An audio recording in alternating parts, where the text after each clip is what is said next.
Здравейте! В новото ми видео на тема промени, касаещи изплащането на паричните обезщетения за временна работоспособност, бременност и раждане и отглеждане на дете до 2 годишна възраст, до 8 годишна и осиновяване на деца до 5 годишна възраст.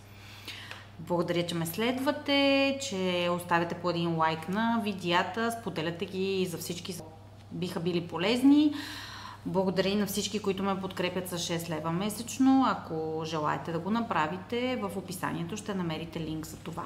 Днес съм подготвила едно видео, което касае промяна за всички, които получават обезщетение за временна неработоспособност, както за бременност и раждане и отглеждане на дете до 2 годишна възраст, осиновяване на дете до 5 годишна възраст и до 8 годишна възраст.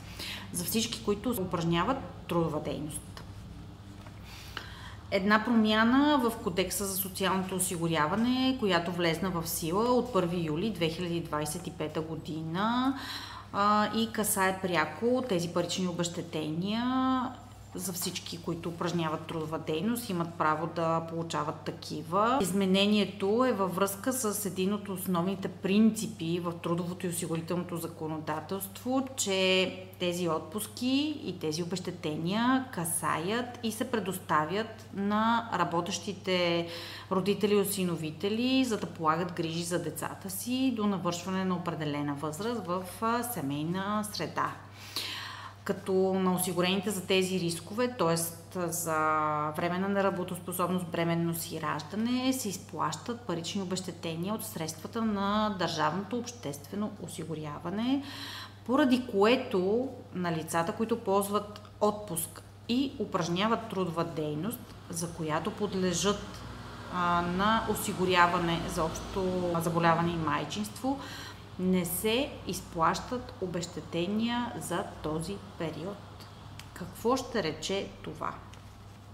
В случай, че вие работите по трудов договор и се налага да ползвате болничен или сте излезнали в отпуска бременност и раждане или отглеждане на дете, но същевременно упражнявате друга трудова дейност, като например самоосигуряващо се лице под формата на свободна професия или едноличен търговец, или развивате своя собствена дейност и там подлежите на осигуряване, общо заболяване и майчинство, макар от фирмата, в която ви осигуряват на трудов договор, да сте предоставили болничен и да ползвате отпуската за това, в другата дейност продължавате да се осигурявате, тогава нямате право на парично обезщетение за временна неработоспособност, бременност, раждане, отглеждане на дете до 2 годишна възраст, осиновяване до 5 годишна възраст и съответно до 8 годишна възраст от дейността, за която сте назначени на трудов договор.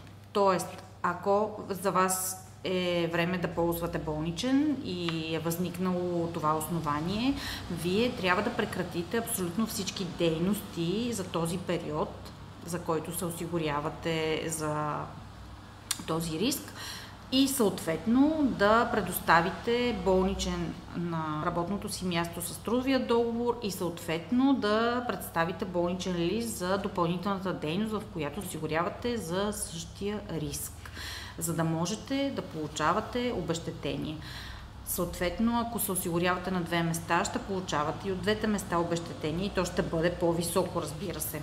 След тази промяна в законодателството от 1 юли са обхванати и периодите за бременност и раждане от 135 до 410 дни и на отглеждане на дете до 2 годишна възраст и осиновяване на дете до 5 годишна възраст и отглеждане на дете до 8 годишна възраст. По отношение на регистрираните земеделски стопани и самоосигуряващите се лица, които са придобили право на майчинство, ако продължат да упражняват дейността, получават 50% от паричните обезщетения, както за бременност и раждане след изтичане на периодите по болничните листове за остатъка до 410 дни, така и за отглеждане на дете през втората година.